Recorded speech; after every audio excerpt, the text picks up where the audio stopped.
నాగర్ కర్నూలు జిల్లా అచ్చంపేట మండలం రంగాపూర్ ఉమామహేశ్వర ఆలయంలో చోరీ జరిగింది. 4 దుండగులు రాత్రి సమయంలో ఆలయంలోకి ప్రవేశించి హుండీలు పగలగొట్టి నగదు బంగారంతో పరారయ్యారు. ఆలయంలోకి వెళ్లే ముందే మెయిన్ గేట్ దగ్గర సీసీ కెమెరాలు ధ్వంసం చేశారు దుండగులు. 3 నెలలుగా హుండీ లెక్కించకపోవడంతో భారీగానే డబ్బులుండొచ్చని చెబుతున్నారు ఆలయ అధికారులు.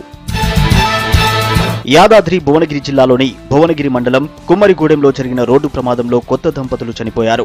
ఓ ఫంక్షన్ కు వెళ్లొస్తున్న దివ్య, నరేష్ రోడ్డుపై ఆగి ఉన్న ట్రాన్స్పోర్ట్ లారీని ఢీకొట్టడంతో అక్కడికక్కడే ప్రాణాలు కోల్పోయారు. గత నెలలోనే వీళ్లకి పెళ్లయింది.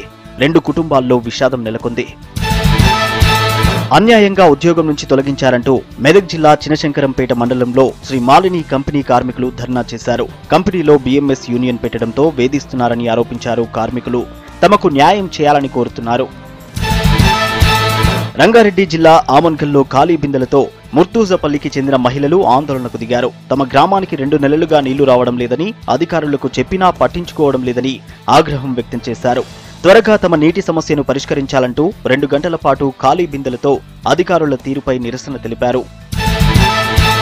నిజామాబాద్ జిల్లా బోధన్లో నిజాం షుగర్ ఫ్యాక్టరీని ఓపెన్ చేయాలని డిమాండ్ చేశారు బీజేపీ నేతలు. ఫ్యాక్టరీని ప్రభుత్వం స్వాధీనం చేసుకుని తెరిపించాలంటూ మాజీ ఎమ్మెల్యే ఎండల లక్ష్మీనారాయణ పాదయాత్ర చేశారు.